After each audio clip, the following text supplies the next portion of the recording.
Hey! Today is a very special episode, and I have a very special guest.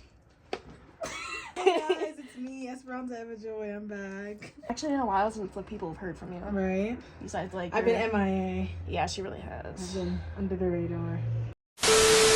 So I'm editing this video, and I wanted to quickly say that this is a really bad video essay, and I need you guys to remember, because... And I'm not doing this on purpose, but I'm gonna make it seem like I'm doing this on purpose, okay? We're on the same page? Good, okay.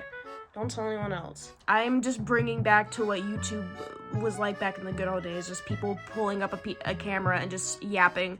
So that's literally what this video is, so please don't go into this and go into the comment section just angrily typing because I was terrible at explaining something, or I didn't treat this as like the best video essay ever. So, cause like I'm editing this and I'm like, whoa, I don't know what I was doing, cause I was getting a little bit sick, and I also was just like not in a good headspace that day, but I needed to film this video and get this out of as soon as possible. So I hope you guys enjoy. Please don't be mean to me. Where do I even start with this? So welcome back to my channel. So today, besides, let's ignore that. Actually, I want to get back into what I'm talking about in this video. Today, I want to talk about a show called Morel, Orel that came out on Adult Swim back in like 2005. It was either 2005 or 2006. I'll put it right here though. And it honestly was a masterpiece of a show, and it ended way sooner than it needed to be because it was actually canceled. It was supposed to have 5 seasons, but it was cut down to the 3-season run that it got. The show covers a young boy named Orel trying to understand everything he can about religion and how, and like, because he's in a very small Christian town. It's very stereotypical Christian small town, and he tends to take everything literal when it comes to like what the Bible is trying to tell you to do to be a good person, to get to heaven, and he twists and turns like what is being said around, kind of like how Christianity is in real life. Oh wait. Since it is an adult show, however, the way it's portrayed is like it's kind of like a parody towards Christian-based kids cartoons. But it's give me a second. Treated as like a parody towards like Christian-based kids TV shows, kind of like VeggieTales. At least like at the beginning, it is treated as more of a parody. The first season is literally just Orel.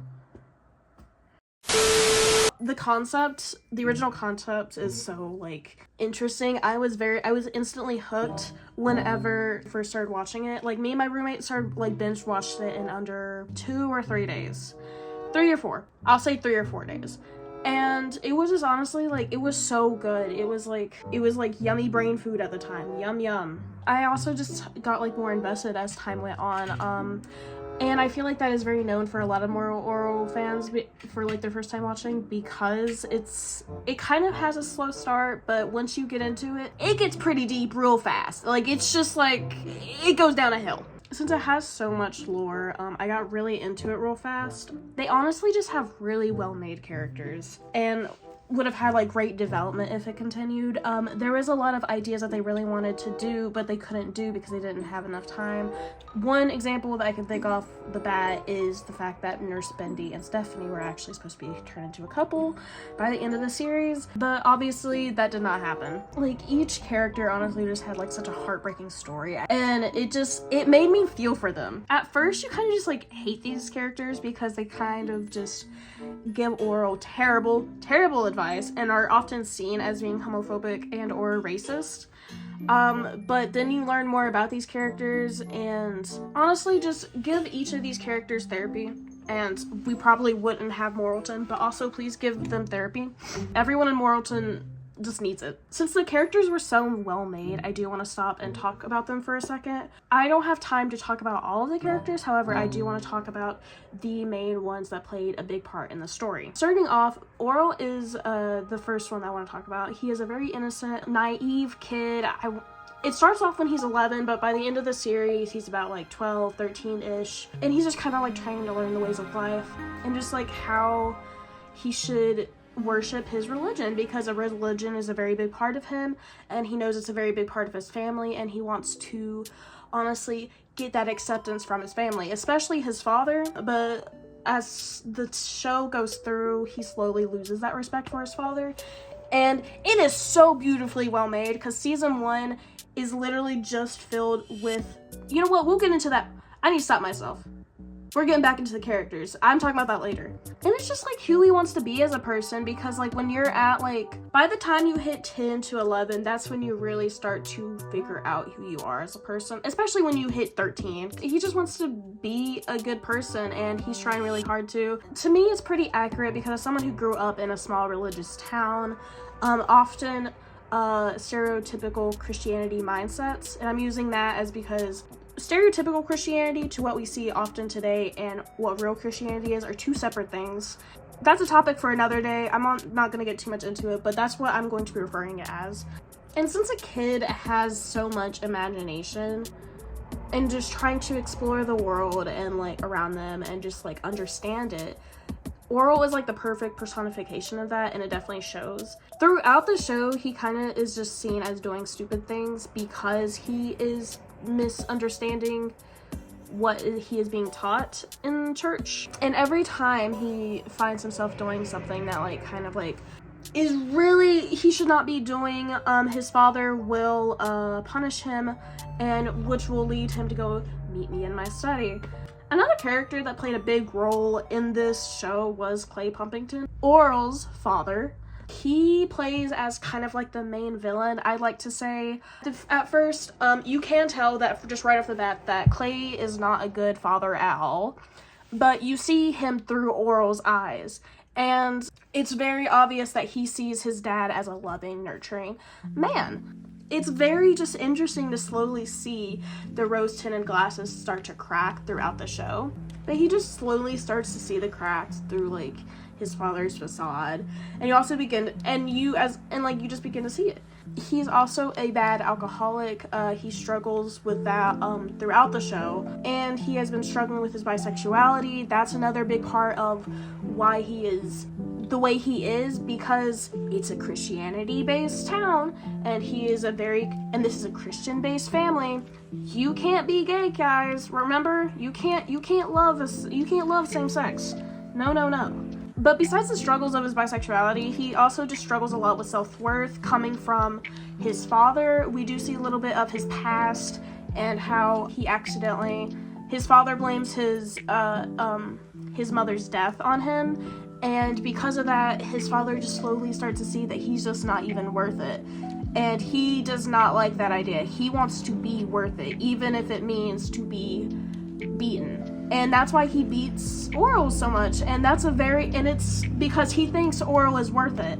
It's so beautiful when you like figure this out. Like when you like watch this for the first time, it's like you're putting like a jigsaw puzzle together. Because that is what season 3 is, I will say. Also, because of his upbringing and because he's like having all these mental struggles, he's just like slowly become a terrible person and just has started like treating his family like he treats his wife like crap. He constantly beats Orel, and he has 2 kids that aren't even his, but like is living under his, I don't know. It's just awful. He does not like either of his kids in a way, but he tries to love Orel in the way that he can, but it's not working out. With his wife, he does not like her. He does not like Bulberja at all. They have 2 separate beds and they have a wall dividing them. And that says a lot about their relationship. Speaking of, I do want to talk about Blubberda. That is Orel's mom. She's definitely not earning Best Mom Award. Not by a long shot. But she's not on the same level as Clay is, I would like to say. Blubberda tries to be the best quote-unquote trophy wife. She tries to be the best ideal of a wife, I guess, and a mother. Or at least when it comes to outsiders' perspectives. But on the inside, she really just wants to be needed. And you definitely see that whenever you get to see her past. you can tell that she wants to be needed in her origin episode when she meets Clay. Throughout the origin episode, she just does not want to. She wants to get married so bad because all of her friends are getting married and they're all slowly becoming like what they are supposed to be as women, which is to be needed, and she feels as if she's never like accomplished that in her life. So one day she meets Clay and she decides right then and there, that's going to be my husband, and she does whatever she can to make him his, or make him hers. He didn't even want to get married, but she manipulated it, so she's not even in the right either. She actually set up the whole domino effect of Clay becoming such a bad alcoholic and how he handles his emotions now, which are obviously not good. It really shows that their relationship was ruined by the first day. They were never meant to be together, and it just kept on getting worse. It keeps getting worse. It keeps getting worse. Honestly, the whole family is just kind of messed up. Even the parents on Clay's side, both of Clay's parents definitely were not the best parents, obviously. Throughout like the show, you can start seeing Orel finally piece like together, like what I mentioned earlier, and it honestly breaks my heart for the kid. He deserved better, and you can definitely see like the like innocence just slowly being shattered when he realizes like his dad's not who he thinks he is. His mom's not who he thinks he is. Just honestly, his whole life is not what he thought it was. It's not all like rainbows and sunshine, and he kind of just comes to terms with that. Like throughout the show, he kind of just comes to terms with that not everything's okay. This show, it does make me happy though, because by the end of it, you do see a glimpse of the future, and you see him with like having like a happy like marriage with Christina, who we do actually meet at some point throughout like the main like actual course of the show. And it's just really cute that it's really nice to get like some confirmation that he was able to stop the cycle of abuse going through like this whole ordeal, because in reality like it's very easy for like kids to just continue that circle of abuse once they grow older, and it continues to go and go and go, and it's just beautiful that he was able to like break that chain, like he was able to break that cycle. Outside of the characters and plot, I do want to get into the basic layout of the show, because that is also like another important factor that I like, and just go through the seasons. Season 1 kind of starts off with the basic original like premise that I mentioned of the Christian kid cartoon parody. It seems very much like through the eyes of a kid trying to understand more of his religion, and has some very interesting and dark topics like what I've already mentioned. None of the issues are too blatant, but more so implied. I want to say like there's a couple times where you will see like Clay and Liberta like arguing in the background, just stuff like that. Or just other situations, but there's definitely like sprinkles throughout season 1 where there's more than what leads on, and that's definitely explored more in season 2. With season 2, it definitely starts off with some of that same sparkle. I like the subtle change because it is seen through Orel's eyes, and he is starting to like grow older. What episode was it? I'll put it right here. Orel does turn 12 at some point in this area, and it's like he is growing up. He's starting to learn more about what's going on. There's still like a spark of innocence through almost everything that's happening, and some naive like he's still very naive. Like he's still a very naive kid, but he's starting to suspect some things, you know. There are more slip-ups shown through the grown-ups, like they like shown their true colors sometimes, but not as often. And it's like it gets more frequent as you watch throughout season 2, which I love. But each of these slip-ups kind of like build up to the season 2 finale called Nature. It's a 2-parter, and this is what really set off the alarm bells for Orel, because he realized his dad is a drunk, abusive asshole. It's just an amazing like 2-parter. I'm not gonna spoil too much of it. I know I've spoiled a lot of other stuff, but it's so amazing. Now, unfortunately, during season 2's airing, this was whenever they decided to cancel the show and end it in season 3 instead of season 5, or give the original 5 seasons it asked for, because of the one episode called, what was it called? It was called Alone. And whenever it was released, it had like some topics in the episode that apparently Adult Swim thought it was too vulgar or too harsh to talk about, which is really weird because it's Adult Swim, but we won't get into that. The episode does have some hard topics that it talks about. I would put them right here, but it's definitely a good episode to watch. And honestly, I don't think the episode should have caused the show to end so early, but it is what it is, and we still got a great show out of it. Since the abrupt cancellation, the season 3 only had 13 episodes left, and there was a special that was more of a prequel kind of. It showed Orel whenever he was like 4, but the 13 episodes kind of goes through the couple.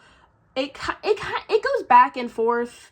So it's really hard to keep up with sometimes, but it goes back and forth through time and shows like perspectives of like different characters that we don't know well of, and shows like the events leading up to the nature episode before Orel goes to see, or Orel and Clay go to the hunting trip thing.